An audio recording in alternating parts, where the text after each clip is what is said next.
Shavua Tov les amis, les chers élèves de la Yeshiva, de la cordonnerie Ashrenu, Shavua Tov, une excellente semaine, Bezrat Hashem, pleine de délivrance, et une bonne santé, Refoua Shlema pour tous les malades, qu'on n'ait que des bonnes nouvelles, Bezrat Hashem, et que le monde se renouvelle en bien complètement, comme Rabbeinu a dit, et Shinan Shemita Pecha Kol de Tova, tout va se retourner en bien. On attend patiemment, comme Rabbeinu nous dit, que la tchouva de Elul, c'est l'amtana. On attend. On veut et on attend. On est patient au maximum de ce qu'on peut et on attend. Bezrat Hashem, que des bonnes nouvelles. Merci d'être là, merci de votre assiduité, de votre présence, de votre soutien. Qu'Hachem vous bénisse à tous et à toutes. Bezrat Hashem.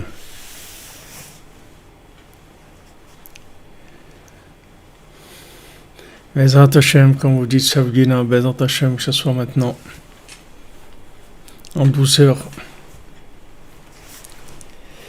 Alors on continue dans notre conte du roi et de l'empereur. On était arrivé dans le passage où elle était,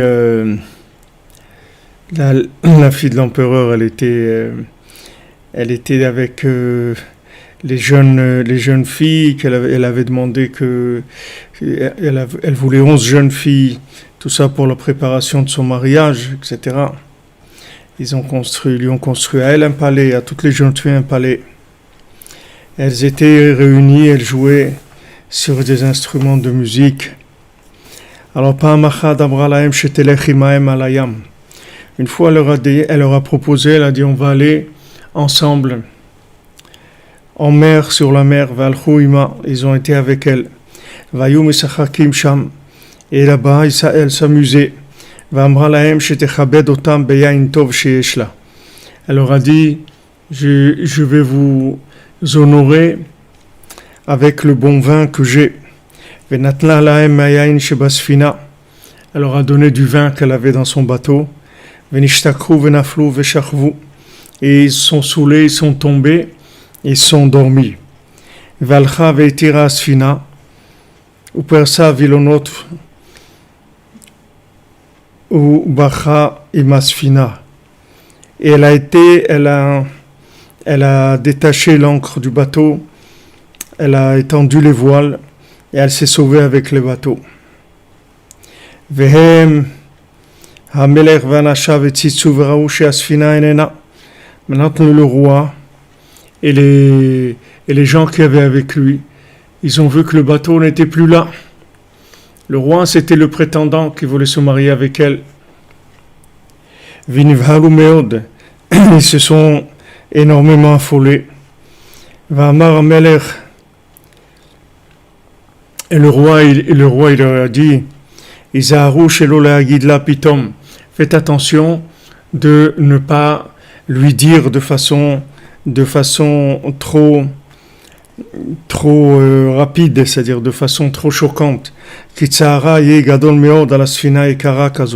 parce qu'elle va avoir énormément de peine pour ce bateau, parce que le roi il savait pas que c'était elle-même qui était partie avec le bateau. Lui croyait que le bateau était parti, mais qu'elle était là. Et il pensait qu'elle était encore dans sa chambre.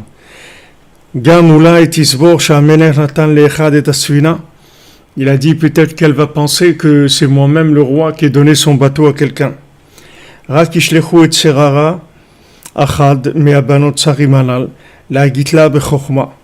Envoyez une de ses compagnes, de ces jeunes filles qui sont avec elle, lui dire ça de façon avec sagesse.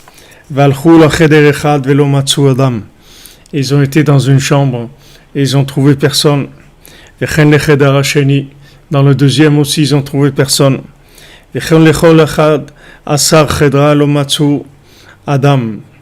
ont été dans les 11 chambres de toutes les jeunes filles. Ils ont trouvé personne. Et ils se sont mis d'accord que cette nuit-là, ils allaient envoyer une servante âgée une vieille servante qui sache lui parler pour le lui dire. Ils ont été dans sa chambre et ils ont trouvé personne et ils sont énormément affolés. Maintenant les parents des filles qu'ils avaient envoyées, tous les ministres, les ducs, les gens de la haute, comme on dit, qui avaient envoyé leurs filles, ils avaient l'habitude de recevoir des courriers de leurs filles.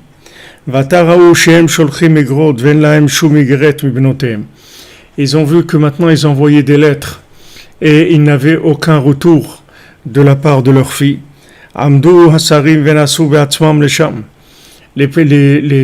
Les dirigeants eux-mêmes, ils ont voyagé, ils sont arrivés là-bas eux-mêmes. Et ils n'ont pas trouvé leurs filles là-bas.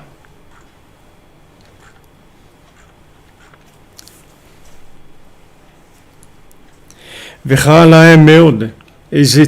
se sont mis énormément en colère. Et ils ont dit, on va renvoyer le roi, c'est-à-dire on va envoyer le roi dans les endroits où des gens qui sont condamnés à mort. Parce que c'était les princes, les dirigeants du pays. Ils ont réfléchi. Et ils ont dit, qu'est-ce qu'il a eu ce roi-là?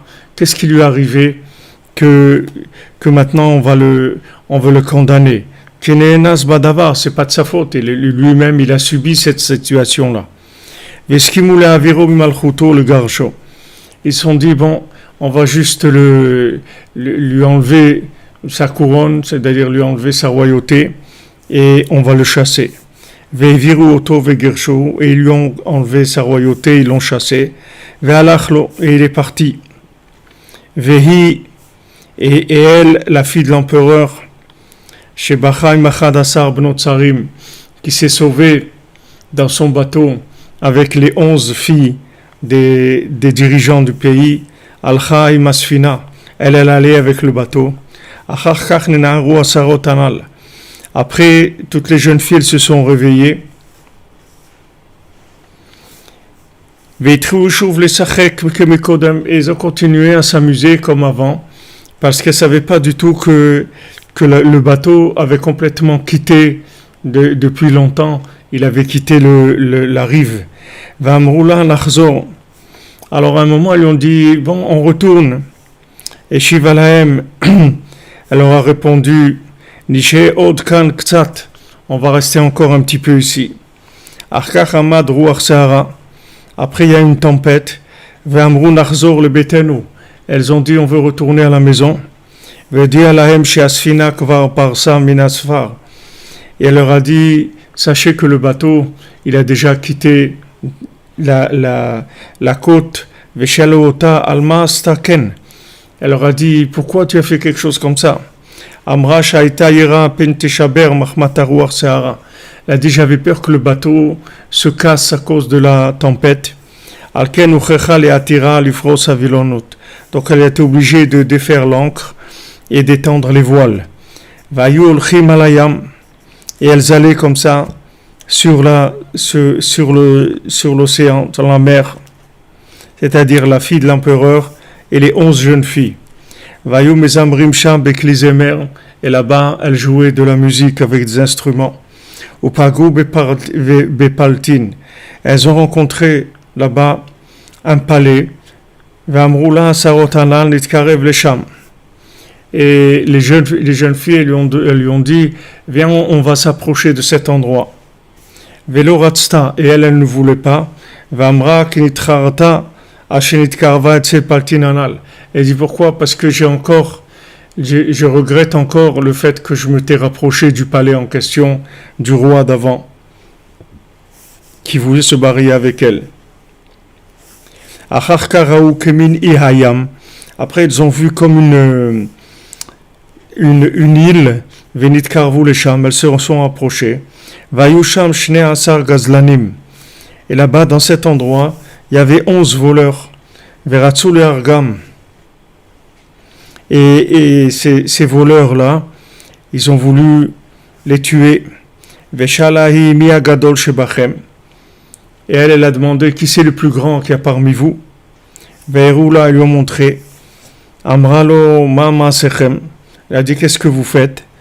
Amar lahem shem gazlanim. Elle leur a dit nous on est des voleurs. Amralo afanachnu gazlanim. Elle dit nous aussi on est des voleurs. Rak she'atem gazlanim bagvura shelachem. Vous êtes des voleurs avec votre force.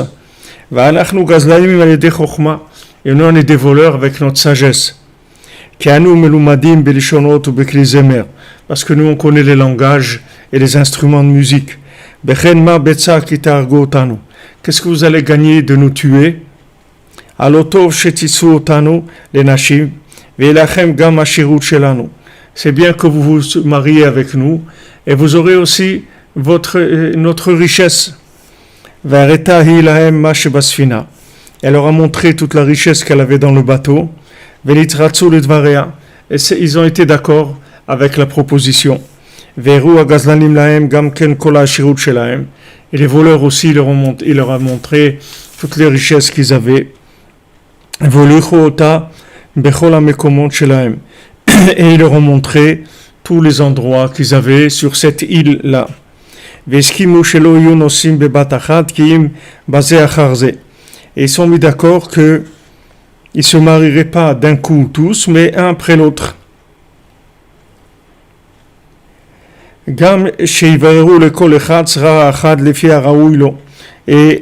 que chacun y choisisse une jeune fille par rapport à ce qui lui correspondait. Hagadol le fi godlo, le grand d'après sa grandeur, etc. Après, elle leur a proposé de leur donner du bon vin qu'elle a dans son bateau. Sheina mistapeket mimenu. Elle ne s'en sert pas, elle ne le boit jamais. Rakutamun etzla adiom sheizmen la Hashem yitbarach hazivuk shela.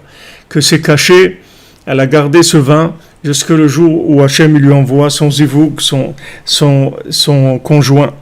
Venatna lahem hayain b'shnei asar gviim. Elle leur a donné à boire du vin dans 12 coupes. Vamra shekol echad ishte lekol echad meshnei asar. Et elle a dit que chacun boive de ces 12 voleurs. Veshatou venishtakru venaflou. Et ils ont bu, ils se sont saoulés, et ils sont tombés. Vamra lechavrotea anal. Elle a dit à ses amis, Lechu veshachatu kol achat et baala. Que chacune aille et qu'elle égorge son mari. Valchu veshachatu kulam. Elles ont égorgé tous les voleurs. Umatsusha mashirut muflag meod shelo haya etzel shum melech. Ils ont trouvé dans cette île-là une richesse extraordinaire qui n'existait chez aucun roi. Veskimu shelo likach nechoshet velo kesef kim zahav ve'avanim tovot. Ils ont dit on va pas prendre ni du cuivre ni de l'argent, on ne va prendre que de l'or et des pierres précieuses. Veishlichu minasfina shelahem dvarim shenam chashuvim kolkach. Et ils ont jeté de leur bateau des choses qui n'étaient pas trop importantes. Vetahanu kol asfina midvarim yekarim. Et ils ont chargé tout le bateau. Ils ont rempli le bateau avec des choses précieuses. Zahav ve'avanim tovot shematsu sham. Avec de l'or et des pierres précieuses qu'elles ont trouvées là-bas. Veskimu shelo lelech od melubash kmo nashim. Elles ont dit maintenant, on va plus aller habiller comme des femmes. Vetafru lahem bigdei zcharim. Elles se sont cousues des vêtements d'hommes. Malbouché ashkenaz. Des vêtements allemands. Ve'alchu masfina. Et elles ont été avec le bateau. Donc ici, vous voyez, ce sont des choses qui sont très...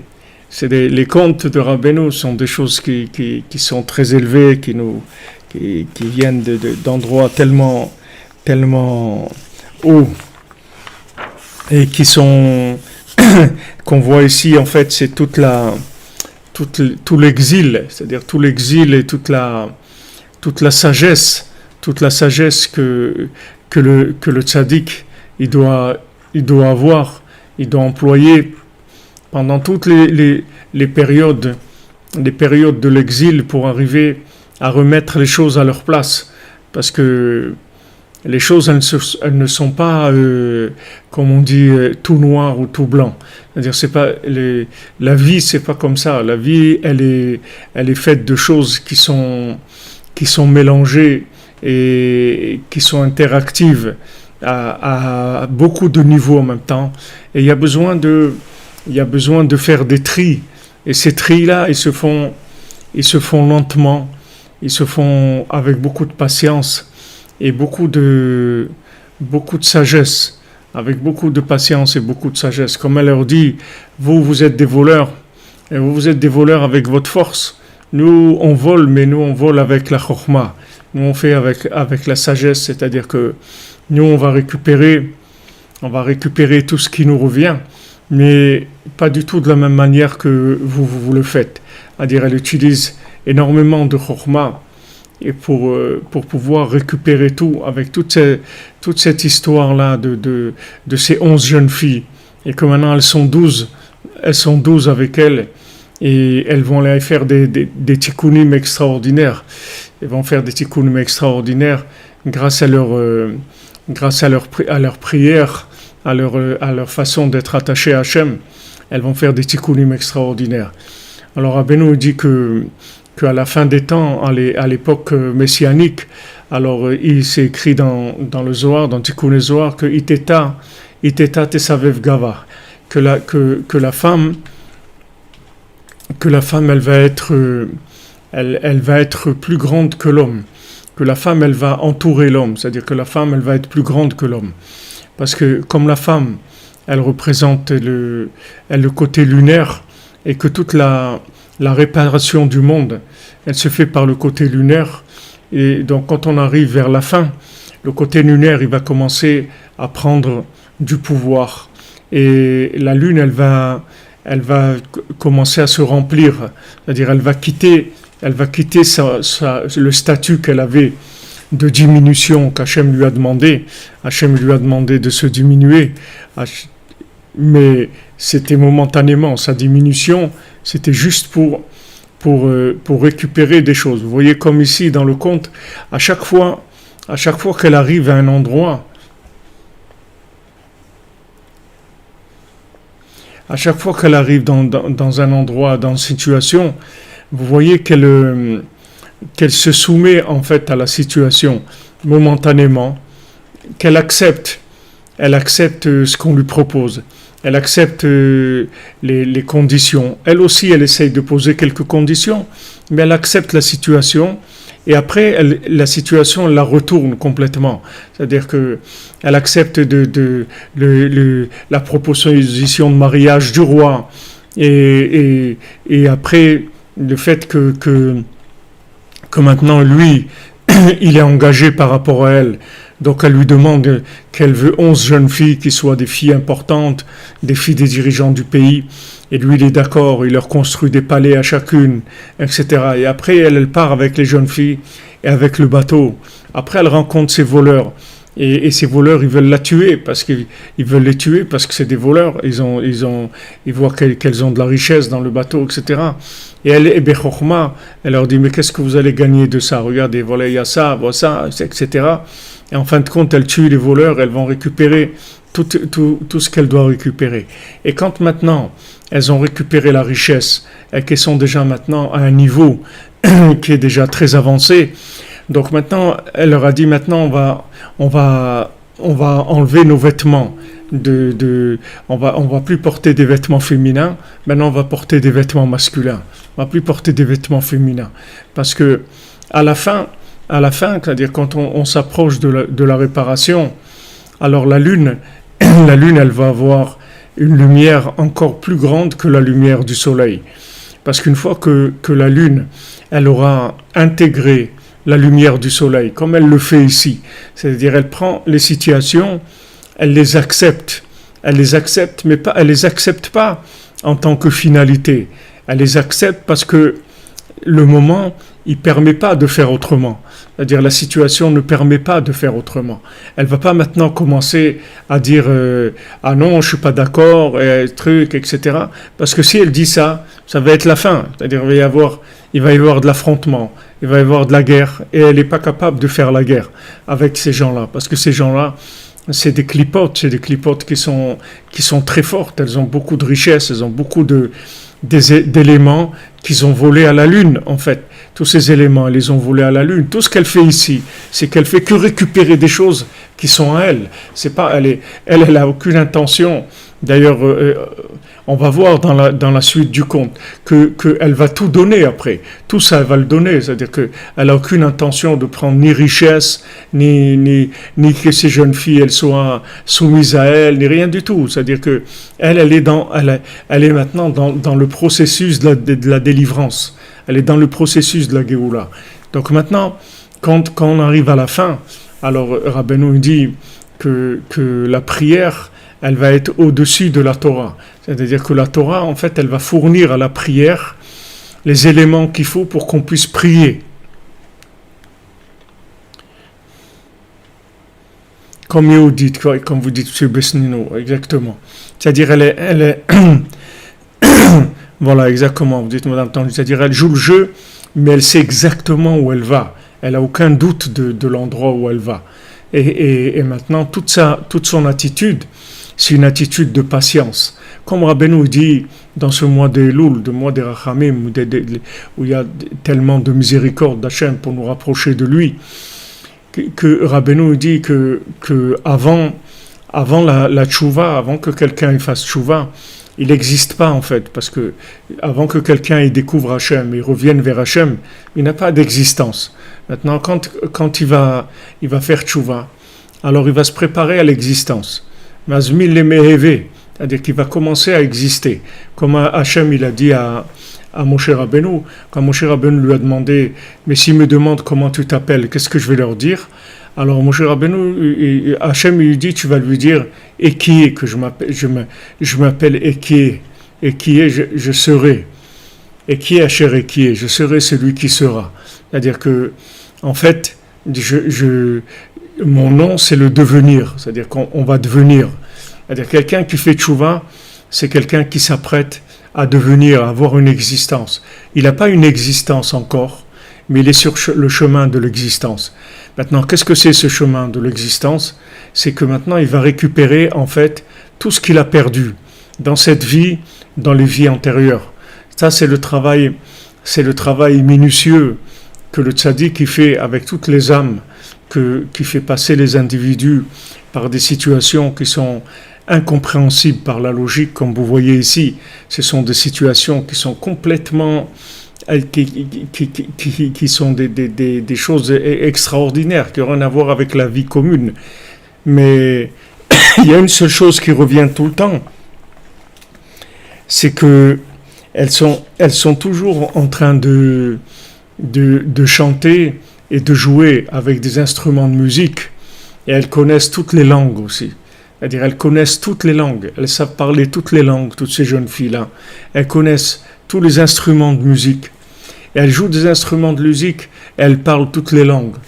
Et ça, c'est les outils qu'elles ont pour en fait faire le tri dans tout ce qui est négatif, récupérer tout ce qui a été pris par ces voleurs, comme ils l'annoncent eux-mêmes. Ils disent, nous on est des voleurs. C'est-à-dire, ils annoncent que toute leur richesse, tout ce qu'ils ont, ils l'ont volé. C'est pas à eux. Comme Hachem, il a fait que quand Esav, il n'a pas voulu accepter sa mission, son statut par rapport à Yaakov, donc la seule bénédiction qui lui restait, c'est l'épée. L'épée, Yitzhak, il lui a donné la bénédiction qu'il lui a donnée. Il lui a dit, voilà, Al-Charbecha Tichye, tu vas vivre avec ton épée. C'est-à-dire que tu n'auras pas d'autre façon de vivre que de voler. Pourquoi tu vas voler? Parce que du moment où tu as choisi de ne pas être l'adjoint, le serviteur de Yaakov, c'est-à-dire que tu n'as pas voulu te mettre au service de Yaakov, alors en fait, tu n'auras rien du tout. Tu ne pourras que voler, c'est tout. C'est la seule chose mais il faut que tu saches, c'est-à-dire que tout ce que tu vas voler, après Yaakov, il va le récupérer à la fin, il va récupérer tout. Tu resteras sans rien à la fin. C'est-à-dire à la fin, toi tu vas voler avec ton épée, et Mashiach, lui, il va utiliser l'épée de la prière, comme Rabbeinu dit dans l'écoute morale, que Mashiach, il a une épée, l'épée de Mashiach avec laquelle il va arriver à conquérir le monde entier, et cette épée-là, c'est la prière. C'est la prière qui a deux tranchants. Un côté du tranchant de la prière, c'est de remercier Hachem, de faire des louanges d'Hachem, et l'autre côté, c'est de demander ce qu'on a besoin. C'est avec ça que le Mashiach, il va arriver à conquérir toute l'humanité. C'est-à-dire qu'il va transformer en fait l'épée de Esav, l'épée que Esav il a utilisée dans la violence, dans le vol, dans les guerres, dans l'assimilation, dans la conversion forcée des gens, tout ce qui a été fait dans le monde et qui continue à être fait, toutes les horreurs qui sont faites dans le monde, où on utilise la crédulité des gens, ou la dépendance des gens, où on les rend dépendants, où on les rend esclaves, toutes ces situations horribles, où on ne laisse pas les gens trouver leur place, leur véritable identité, toutes ces situations, Mashiach, il va les réparer avec la prière. Avec la prière, il va récupérer tous les éléments qui ont été volés. C'est pour ça qu'elles avaient comme chose qui était attitude, qui était permanente, c'était la musique et les langages. Connaissez tous les langages, tous les moyens de communication et la musique. La musique et tous les moyens de communication. Ça, c'est le Mashiach. Ça, c'est le Mashiach. C'est-à-dire, Mashiach, c'est la mélodie, c'est la mélodie du berger qui va transformer le monde. Et tous les langages, c'est-à-dire que Hachem, il va remettre le langage qu'il y avait à l'époque de la tour de Babel, avant que Hachem il trouble tous les gens, et que tous les gens ne se comprenaient plus. Il parlait des langages complètement différents. Hachem, il va amener Safa Broura, il va amener un Lachon Echad, un langage unique qui va être un langage clair, où les gens, quand ils vont parler, ils vont se comprendre. C'est avec ça qu'il va récupérer tout. C'est avec ça que le Mashiach il va récupérer tous les éléments. Alors quand Rabbeinu dit maintenant que tu as fait tchouva, c'est-à-dire maintenant tu veux revenir vers Hachem, tu veux revenir vers toi, en fait, tu veux faire l'echlecha, tu veux revenir vers toi, vers ta véritable identité, parce qu'en fait, jusqu'à maintenant, tu vivais un film, tu vivais dans un rôle, tu vivais monsieur ou madame un tel dans le rôle de ça, dans le rôle de l'autre, dans le rôle de telle chose. Ce sont des rôles qui nous ont été proposés ou imposés par la société qui a été créée par Esav. Comme on dit, ils nous ont enrôlés, c'est-à-dire qu'ils nous ont fait jouer des rôles. Et maintenant, tout le lien de Mashiach, c'est de nous libérer de ce rôle-là, de nous donner notre véritable place dans le monde. Mamash merci pour le chidouche, renverser l'épée en paix, exactement. Paix dans la bouche. Maintenant, on a été, si vous voulez, exilés. Chacun on est exilé, chacun d'entre nous l'exilé par rapport à sa véritable identité. Si on connaissait la force qu'on a dans notre âme de communiquer avec Dieu et d'obtenir absolument tout de Dieu, uniquement par les remerciements et par la prière, par la demande, on vivrait complètement différemment. Notre vie, elle serait complètement différente. Le problème, c'est que cette société-là, elle nous a amenés dans des rôles complètement différents, des modes de vie qui n'ont rien à voir avec notre nature véritable. C'est pour ça qu'on arrive à la fin et que les gens sont fatigués et que le monde est épuisé et que les gens, ils en peuvent plus du mensonge, de la guerre, de toute la haine. Et ça y est, les gens, ils veulent plus de tout ça. Les gens, ils aspirent à la vie. Alors Rabbeinu dit, voilà, maintenant tu as fait tchouva, tu veux retourner vers toi, tu veux retourner vers Hachem, tu veux retourner vers les tzadikim, tu veux retourner vers le Emet le Amito, tu veux retourner vers la cordonnerie. Alors il va falloir que tu fasses Hamten. Rabbeinu dit Hamten, il faut que tu attendes, il faut que tu sois patient. Rabbeinu dit celui qui veut faire tchouva, on va lui donner un conseil, on va lui dire sois patient. Sois patient parce que maintenant, comme on l'a dit déjà, vous voyez dans le conte au début, ok, ils étaient faits l'un pour l'autre, il n'y a pas de problème. Les parents, l'empereur et le roi, ils se sont promis de les marier ensemble. S'ils avaient un enfant, qu'ils le marieraient ensemble. Donc ils devaient se marier tous les deux. Ils se sont même mariés à l'école, il lui a donné une bague, etc. Mais après, le mariage, il a été impossible. Dès qu'ils ont voulu se marier, ça a commencé la guerre. C'est-à-dire ça a été impossible. Alors, Hachem, il a dit à la lune, maintenant, diminue-toi. Puisque maintenant, c'est vrai que deux rois, ils ne peuvent pas avoir une couronne, c'est-à-dire que on ne peut pas mettre une couronne sur deux rois, il faut choisir. Alors Hachem lui a dit, alors tu vas te diminuer. Alors c'est ce qui se passe, c'est-à-dire que maintenant, elle va vivre, et lui aussi de son côté. Lui aussi de son côté, c'est pas. Maintenant on voit le côté à elle, après on va voir le côté à lui. C'est-à-dire que chacun de son côté, il est complètement diminué par rapport à ce qu'il est vraiment. C'est-à-dire là, elle est en train de vivre des situations qui n'ont rien à voir avec ce qu'elle est vraiment. Elle, qu'est-ce qu'elle veut? Elle veut se marier, voilà, avec son mari, c'est tout ce qu'elle veut.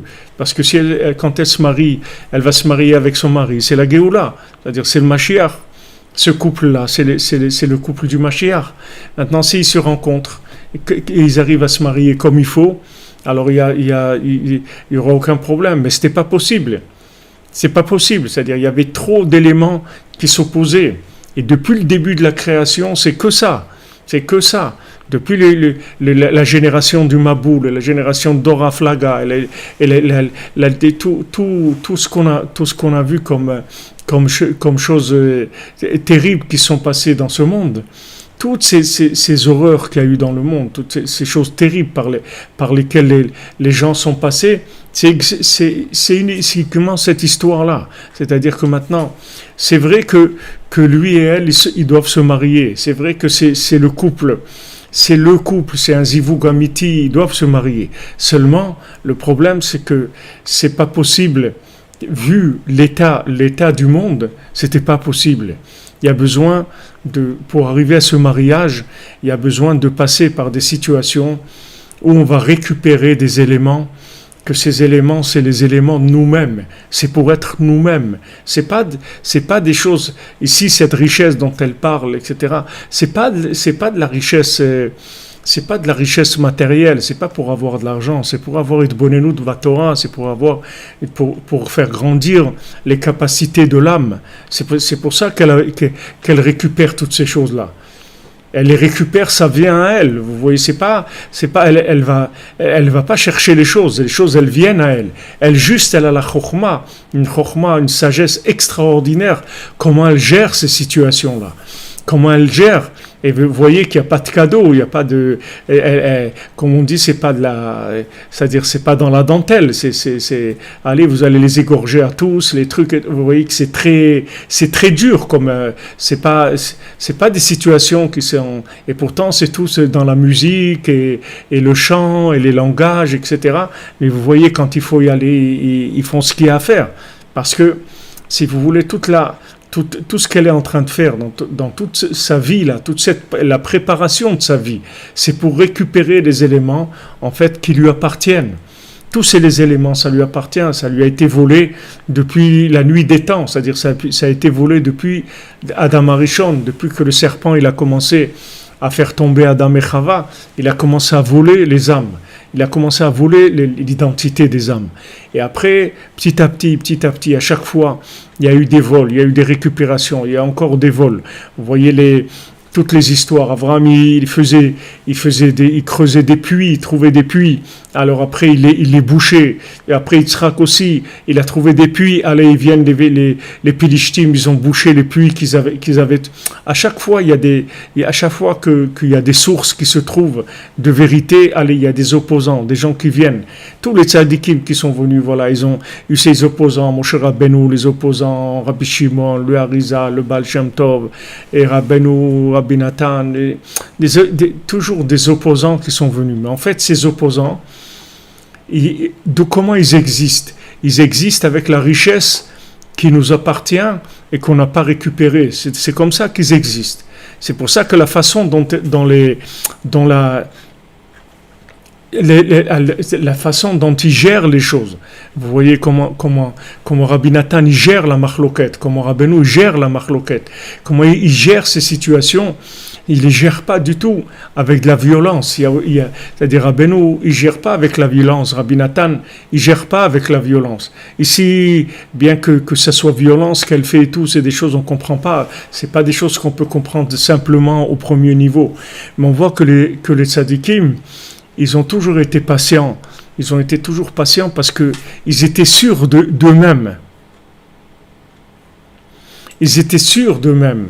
Ils n'avaient aucun doute de leur mission et de leur message. Seulement, ils attendaient. Comme la lune. La lune, elle attend. La lune, c'est pas parce qu'elle a été diminuée qu'elle, en elle-même, elle s'est diminuée en quoi que ce soit. Elle ne s'est pas diminuée en elle-même. Elle est consciente de sa valeur. Seulement, pour l'instant, elle ne peut pas porter la couronne. Mais à la fin, c'est elle qui va porter la couronne. Après, on va prendre la couronne du soleil et on va la mettre sur la lune. C'est elle qui va porter la couronne à la fin. Seulement, avant d'arriver à ça, qui est la fin de l'histoire, ils vont passer par des moments extrêmement difficiles, extrêmement dangereux aussi, où ils peuvent se perdre. Mais les tzadikim, ils ne se perdent pas, parce qu'ils n'ont pas du tout si vous voulez, le moindre doute sur la véracité de ce qu'ils sont en train de faire. Seulement, le problème, c'est qu'il y a encore, de l'autre côté de la balance, il y a encore trop d'éléments qui sont du côté négatif. Donc ces éléments qui sont du côté négatif, ils empêchent la vérité de se révéler. Donc c'est pour ça que Rabbeinu dit maintenant que tu as fait tchouva, maintenant tu veux revenir vers toi, tu veux revenir vers le Emet Lamito, la vraie vérité, alors je vais te dire comment tu vas faire. Il va falloir que tu sois patient. Il va falloir que tu sois patient. Parce que maintenant, tu vas commencer à te préparer à exister. Maintenant, c'est la préparation à l'existence. Jusqu'à maintenant, tu n'existais pas du tout. Pourquoi tu n'existais pas? Parce qu'on t'avait complètement mis en dehors du jeu. Tu n'étais pas à ta place. On t'a mis dans un milieu qui n'est pas le tien. Tu étais un poisson, on t'a sorti de l'eau. Tu étais un oiseau, on t'a mis dans l'eau. On t'a mis en dehors de ton contexte d'évolution complètement. On t'a complètement formaté dans quelque chose qui n'est pas la vie du tout. Ok, maintenant tu as pris conscience de ça. Tu dis, ça y est, ça je veux plus. Ce mode de vie, je le veux plus. Maintenant, je veux aller vers moi, je veux aller vers ma véritable identité, vers la personne que je suis. Ok, Rabbeinu te dit, regarde, tu veux faire tchouva, tu veux revenir vers toi, il faut que tu es de l'amtana. Maintenant, tu vas attendre. Maintenant, c'est quand tu vas attendre. C'est pas qu'il va rien se passer. Il va se passer énormément de choses. Parce que vous voyez tout ce qui se passe avec elle là. En fait, c'est de l'attente. C'est l'attente du jour de son mariage. C'est que de l'attente ce qu'elle fait là. Parce que elle, sa vie, c'est pas ça. Sa vie, c'est pas de se déguiser en corsaire et de commencer à faire de voler des bateaux, tuer des gens, des trucs. Ça, c'est pas sa vie. Ça, elle attend. Elle attend le moment de pouvoir se marier. Comme elle dit à la fin à son mari, Ve'ata ben Melech, et toi maintenant, c'est fils du roi, qui est le véritable Khatan, son véritable mari, l'Elech Venissa, viens, on va voyager. Ve'shavu le betam, et ils sont rentrés à la maison. Bon Hashem leolam, amen ve'amen, ils sont rentrés à la maison. Ça y est. Mais regardez, avant qu'ils rentrent, du moment où l'empereur et le roi, ils sont partis ils ont voyagé pour essayer d'avoir des enfants. Et le moment où elle lui dit, viens, Maintenant, on s'en va. On retourne à la maison. Regardez tout ce qui s'est passé entre ces deux moments-là. Regardez toutes ces histoires, tout ce qu'il y a eu, des choses incroyables. Et tout ça, c'est de l'amtana, en fait. C'est de l'amtana. Parce que Rabbeinu nous dit, voilà, maintenant le fait que maintenant tu veux revenir vers toi, tu veux revenir vers la vérité, alors tu vas avoir une attitude où tu vas exiger, tu vas vouloir que la vérité, elle se mette en place tout de suite. Par rapport à toi-même, par rapport aux autres, tu vas t'exiger des choses à toi-même, tu vas t'exiger un changement de comportement, tu vas t'exiger un niveau d'engagement, de sérieux, de tout ce que tu veux, tu vas avoir beaucoup d'exigences. Et par rapport aux autres aussi, tu vas devenir exigeant. Rabbeinu dit, attends, parce que si tu attends pas, tu vas faire comme Esav, tu vas devenir un voleur de tchouva. Ça existe des voleurs de tchouva, des gens qui volent la tchouva. C'est pas à eux, ils ont volé. Maintenant, tu restes dans la salle d'attente, c'est tout. Il y a des rendez-vous, on va venir te chercher. Ne te fais pas de soucis, on va venir te chercher. Qu'est-ce que ça veut dire qu'on va venir te chercher? On va te donner tous les éléments qu'il faut pour que tu puisses te construire, te reconstruire ou te construire comme tu veux. C'est-à-dire qu'on va te donner tous les éléments. Mais pour l'instant, sois patient. Contente-toi d'un petit peu, avec de la joie, avec de la reconnaissance, avec de la hoda, de dire merci mon Dieu que tu m'as ouvert les yeux, tu m'as ouvert le cœur, tu m'as ouvert la bouche. Enfin, ça y est, je sais où ça se trouve. Mais c'est pas parce que tu sais où ça se trouve que tu as trouvé. Il faut du temps. Il faut de la patience. Et dans ces moments de patience où on attend, tous les éléments ils vont venir vers nous. Qu'est-ce que c'est ces éléments? C'est nous-mêmes. C'est notre richesse qui a été volée. C'est nos âmes qui ont été volées depuis le serpent qui nous a volé nos âmes, qui nous a volé notre identité, qui nous a volé notre force, qui nous a volé tous les moyens qu'on a. Et maintenant, nous, comme on a pris conscience de la vérité, on a un désir de retour. Alors on veut tout de suite.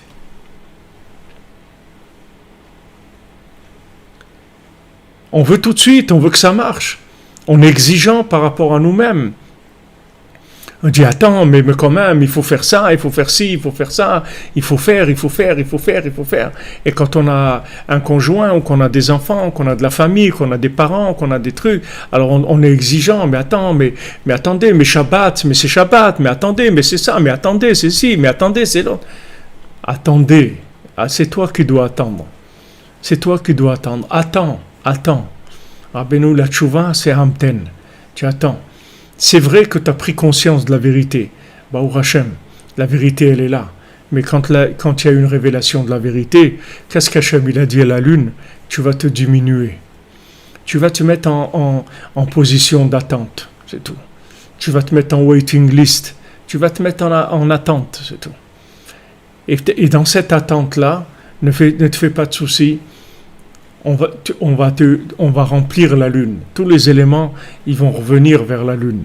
Doucement, la lune, elle va récupérer, elle va tout récupérer, jusqu'à que elle puisse prendre le pouvoir, comme David Ameller, puisque David Ameller, Mashiach ben David, c'est ça, c'est-à-dire que, en fait, il attend que de pouvoir se révéler en tant que Mashiach, il attend qu'on lui donne sa place.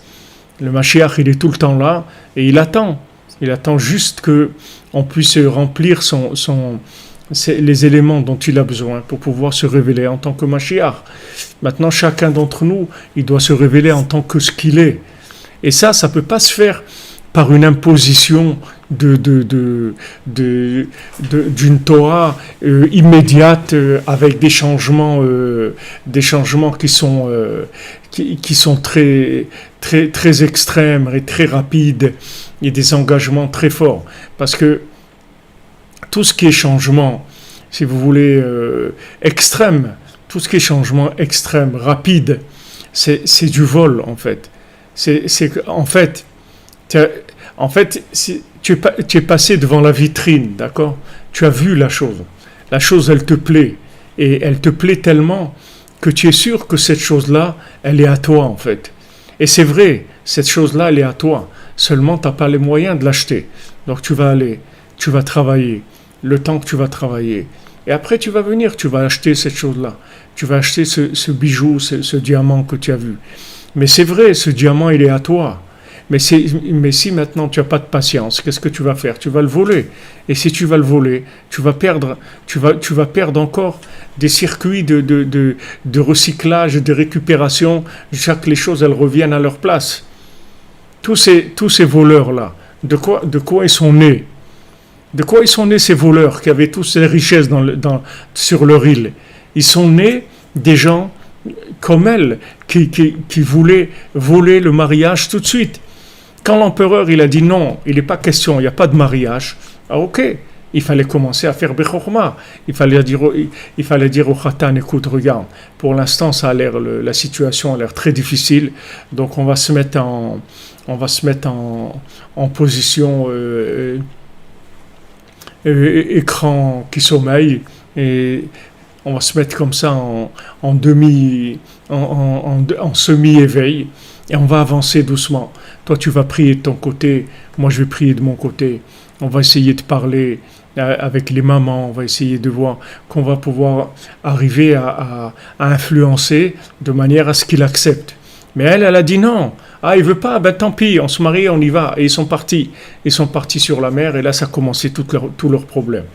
Donc ces voleurs-là, en fait, ils sont nés du fait que eux, ils ont volé. C'est-à-dire qu'ils n'ont pas eu la patience. Ils n'ont pas voulu prier et attendre. Ils ont voulu non tout de suite. Alors ça, c'est du vol. Ça, c'est du vol. C'est-à-dire, on ne peut pas tout de suite. C'est pas parce que tu as pris conscience de la vérité que tu es capable de la vivre. Être conscient de la vérité, c'est une chose. La vivre, c'est autre chose complètement. Tu as vu cette chose-là, quand je vous donne l'exemple, tu as vu cette chose-là derrière la vitrine. Tu as vu ce diamant. Il est magnifique. Il te plaît. C'est toute ta vie, c'est ce diamant. Tu as raison. Et ce diamant, en fait, il est à toi. Seulement pas maintenant, c'est tout. Pas maintenant. Maintenant, tu l'as vu, le diamant. Il est beau. Tu l'as vu, il existe. Bon, Hachem, c'est magnifique, il existe, ok. Alors tu vas aller tranquillement. Tu vas te languir, tu vas vouloir, tu vas prier, comme lui dit la princesse. Maintenant, tu ne peux pas me faire sortir. Tu ne peux pas me faire sortir. Tu vas aller te languir, tu vas aller dans un endroit, tu vas te languir, tu vas vouloir me faire sortir. Et quand tu vas faire ça, tu vas voir que les éléments qui sont les éléments qui vont te donner en fait la force de pouvoir être toi-même, c'est-à-dire de pouvoir vraiment vivre le service divin avec full power, c'est-à-dire tu vas avoir toute ta force pour le faire. Cette force-là, il faut que tu la récupères. Il faut que tu récupères cette force-là. Si tu ne la récupères pas, tu ne pourras pas. Regardez la sortie d'Égypte, ce que ça a coûté, que les gens, en fin de compte, ils ne sont pas rentrés en Israël, parce qu'ils ne pouvaient pas. Ils sont sortis. Mais ils n'ont pas eu. Ils ne pouvaient pas, les pauvres. Ils ne pouvaient pas. Ils voulaient que ça marche. Ils voulaient que les trucs ils marchent comme eux ils voulaient. Et ils étaient à moitié égyptiens, à moitié trucs. C'était beaucoup de mélange. Beaucoup de mélange. Il fallait beaucoup de patience, énormément de patience. Ils ont dû retourner 40 ans dans le désert pour que leurs enfants puissent rentrer en Eretz Israël. C'était très difficile. C'est des situations très très difficiles parce que ces gens-là, ils ont quitté l'Égypte. Quand ils sont sortis, ils n'étaient plus sur l'esclavage. Ils étaient libres déjà. Ils ne sont pas sortis de situation d'esclavage à liberté. Il y a eu une période où ils ont eu la liberté d'abord et après ils sont sortis. C'est-à-dire que ces gens-là, ils sont sortis, ils étaient sincères quand ils sont sortis. Ils voulaient vraiment sortir. C'est pas qu'ils voulaient pas. Ils voulaient sortir. Mais seulement ils sont sortis bechipazon. Ils sont sortis comme ça, comme des voleurs. Vite, la nuit. Allez, vite, on sort. Truc, on n'a pas le temps de préparer à manger, rien. Il faut de la matzah. On ne peut pas laisser du tout le pain monter. On ne peut pas le remettre, rien. Vite, se sauver. Alors Rabbeinu dit que la Géoula Harona, la Géoula qu'il va y avoir maintenant, Bezrat Hashem, très prochainement, elle ne va pas se faire en courant, on ne va pas courir du tout. On ne va pas courir du tout, parce qu'elle va venir mériter. Merci Jérémie. Merci à toi, que Hashem te bénisse. C'est un bon mois d'Elul, mon Shoshana, Bezrat Hashem. Vous comprenez, c'est-à-dire que la Géoula Harona, elle va venir doucement. Elle va pas, ça va pas venir avec. On va pas courir pour sortir, parce qu'on va sortir entier. On va pas sortir à moitié. Qui est-ce qui sort comme un voleur? C'est quelqu'un, il sait qu'il a un problème, il lui manque quelque chose. Il n'a pas ça ou il n'a pas ça, il lui manque tel papier ou tel document. Et alors il fait comme un voleur, il court, il se sauve, il se truc, il essaye d'esquiver les trucs. Mais quelqu'un qui a ce qu'il faut, il est clair, il n'a pas de problème, il est tranquille, il fait ce qu'il a à faire, il avance, c'est tout. Rabbeinu, il te dit, voilà, tu veux faire tchouva, tu as vu la vérité, c'est magnifique. Ashrecha, vraiment, qu'Hachem il te bénisse, c'est quelque chose de merveilleux. Mais seulement, il faut que tu ailles doucement. Il faut que tu ailles doucement parce que pour l'instant, ce que tu as vu, c'est une chose, et ce que tu es, c'est autre chose. Toi, tu as vu ce que tu vas pouvoir vivre quand tu vas être complet, quand tu vas récupérer les éléments de toi-même. C'est-à-dire, sache que maintenant, tu es une partie. Tu n'as qu'une petite partie de ton âme, c'est-à-dire tu as une petite partie de ta force spirituelle. Tu vas grandir. Comment tu vas grandir? Par le vouloir, le languissement et la patience. Tu vas être patient, c'est tout. Tu ne vas pas quitter ton but de vue une seule seconde, mais tu vas être patient. Pendant ces moments-là de patience, les éléments ils vont venir vers toi. Ils vont se rapprocher de toi. Merci Christophe Daher, qu'Hachem vous bénisse. Merci, Tchouva, une délivrance en douceur, ce mois d'Elul, merci. Hachem vous bénisse pour la tzedaka, B'srout Rabbeinu, Hachem. Le Malvé Agadol, c'est lui qui prête à toute l'humanité, le tzaddik, qui prête la vie à toute l'humanité. Vous comprenez, Rabbeinu, il nous dit, voilà, l'erreur de la tchouva, c'est celle-là. C'est-à-dire que comme on a vu la lumière, et cette lumière que tu as vue, elle est vraie, et cette lumière, elle est à toi, elle t'appartient, on va te la donner, mais pas maintenant, c'est tout. Tu dois attendre.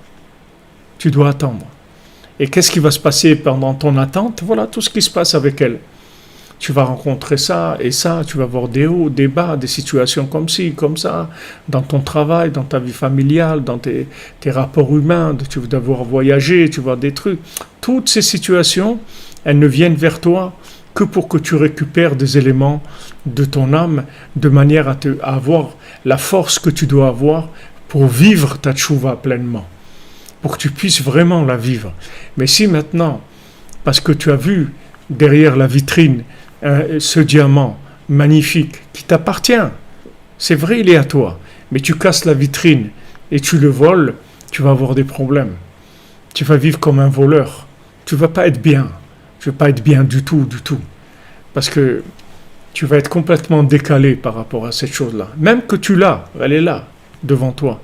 Mais elle lui a dit, tu ne peux pas me faire sortir. Pourtant, il est là devant elle. Et qu'est-ce qu'il a? Il peut lui prendre la main et partir. Qu'est-ce qu'il y a? Il n'y a personne qui l'a empêché. Il n'y a personne qui est venu lui parler, ni le déranger quand il est arrivé pour entrer dans ce palais. Il n'y avait pas de problème. Il pouvait la prendre par la main et partir, mais il ne pouvait pas faire ça.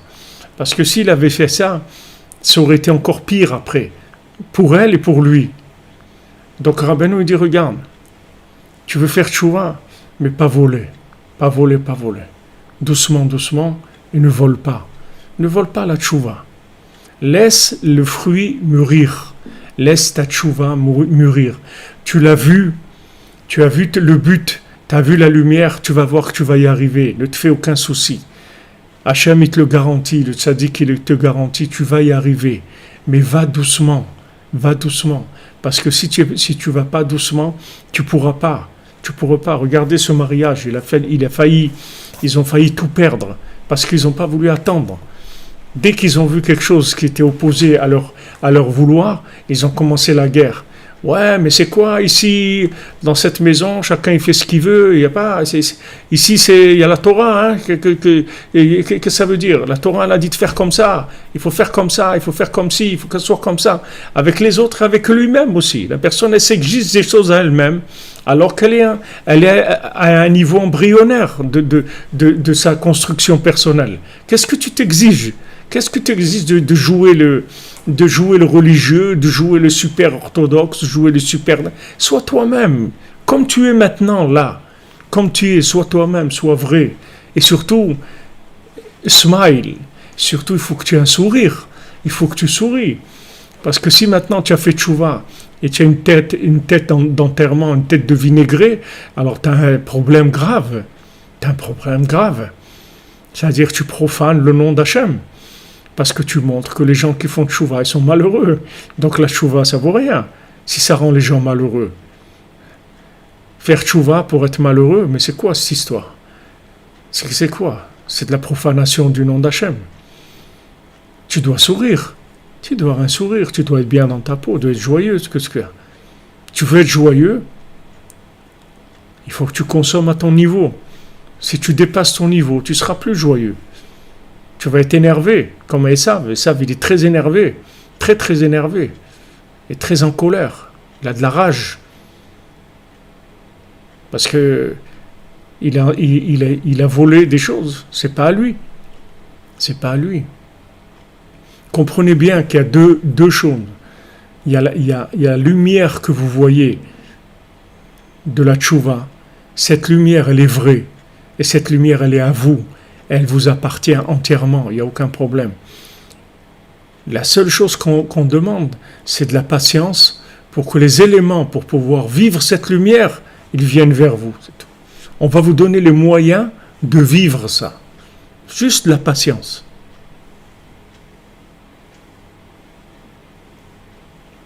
On est déjà, comme vous dites, M. Bisson, on est déjà, mais on est en lumière. Maintenant, il faut qu'on construise. Qu'on construise. La maison d'Hachem, elle est là aussi. La Shrina, elle n'a jamais quitté le Kotel. La Shrina, elle est toujours restée au Kotel. Comme elle était dans le temple. Elle est au Kotel. La Shrina, mais ça n'est pas dans sa maison. Comme Rabbeinu il précise bien ici, à la fin du conte, Veshavu le Betam. Ils sont rentrés, ils sont retournés à leur maison. C'est-à-dire, c'est la maison. La lumière, Baruch Hashem, on l'a. Mais ce qu'on veut, c'est la maison pour faire résider la lumière. C'est ça qu'on a besoin. On a besoin de la maison de la lumière. Et cette maison va prendre du temps à se construire.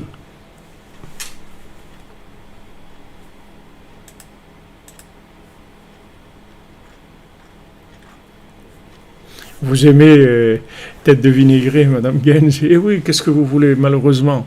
Malheureusement, combien de gens ils reviennent vers la Torah et ils sont malheureux, ils ne sont pas bien, ils ne sont pas contents.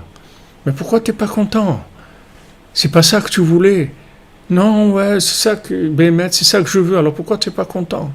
Mais c'est trop dur, il y a trop de problèmes. Qu'est-ce qui t'a dit de rentrer là-dedans?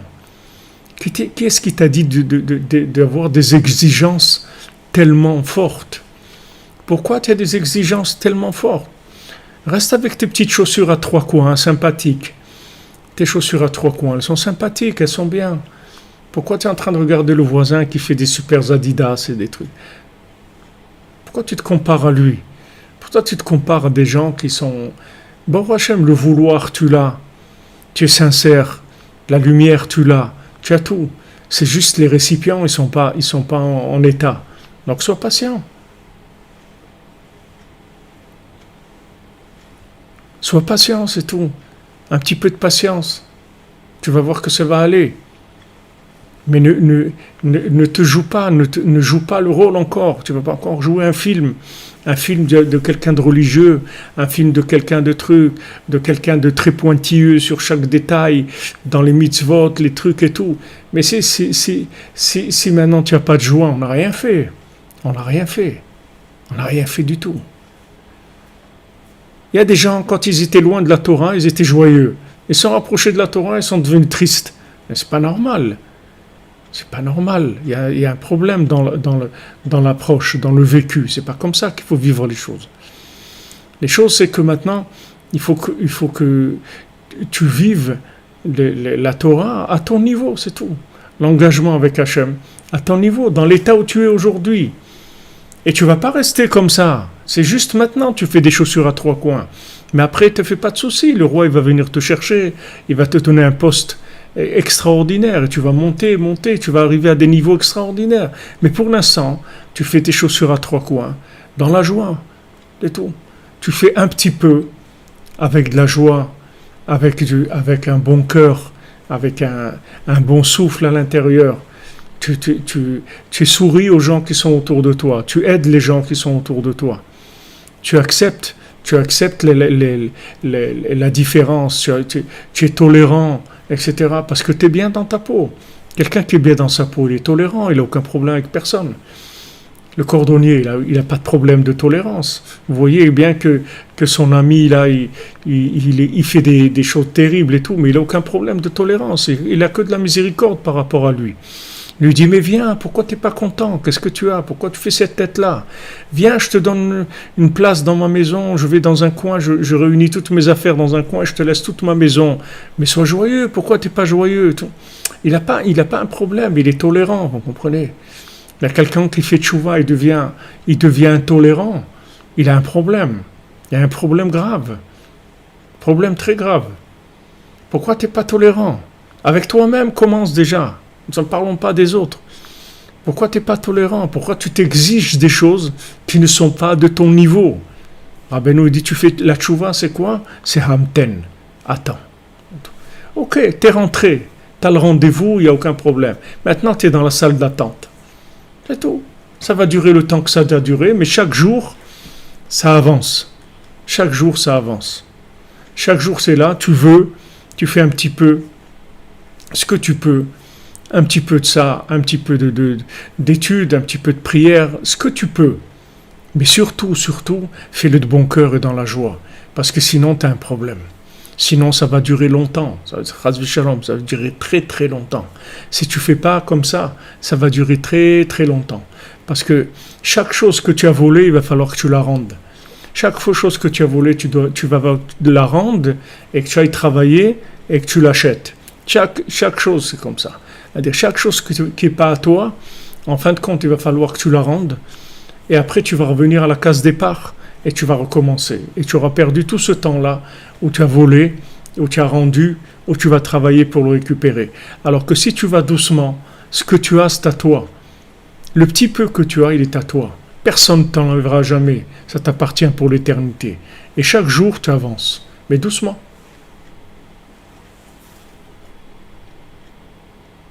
Voilà exactement.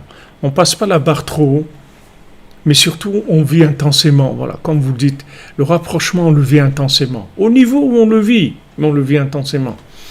Les chaussures à trois coins, on les vit avec de la joie, avec de l'amour, avec de la satisfaction, avec de la fierté. Ils les embrassent, ils disent quelle chaussure de miel, quelle chaussure de sucre, de miel extraordinaire. Pourtant, c'est des chaussures à trois coins, c'est-à-dire que elles sont vraiment pas terribles du tout au point de vue vision de Esav. Elles sont pas terribles du tout. Mais Baruch Hashem, je suis déjà dans la cordonnerie, c'est énorme. C'est énorme. Énorme. Bezrat Hashem. Voilà, on rentre dans Elul, dans la tchouva, les amis.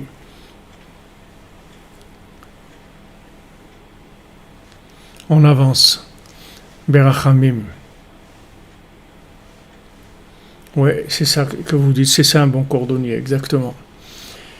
Le monde des Rachamim, les amis, la miséricorde d'Hachem. La plus grande miséricorde, c'est de pouvoir aller doucement, de voir la grande lumière magnifique et de dire voilà, je vais attendre pour y arriver. Bezrat Hachem dans la joie. Alors une bonne santé, une bonne refoua shlema pour tous ceux qui ont besoin. Des Ivougim, Bezrat Hachem, pour tous ceux qui ont besoin, des enfants, de la Parnassa, tout ce que vous avez besoin, que ça vous vienne tout dans la miséricorde, dans la joie, dans le bon cœur, Bezrat Hachem. Merci d'être là, de votre assiduité, votre présence, Baruch Hachem, qui fait que ces paroles-là de Rabbeinu, elles peuvent sortir, elles peuvent descendre dans le monde. Elles peuvent descendre dans le monde et irriguer le monde, irriguer les assoiffés de l'humanité.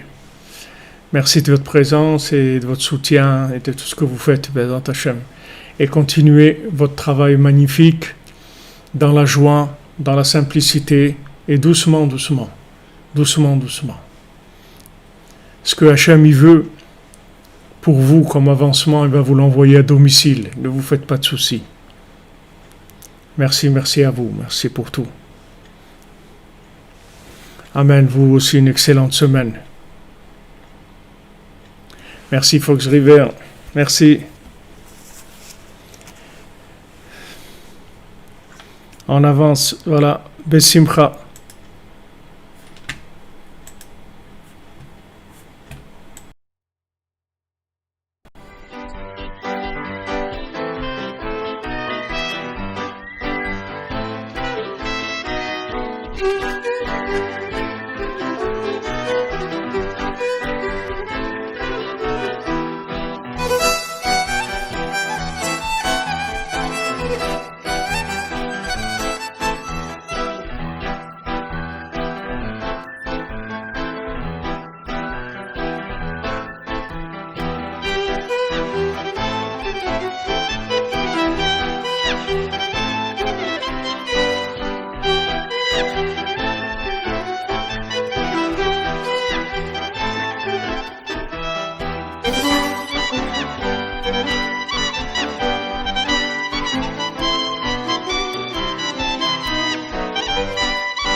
Thank you.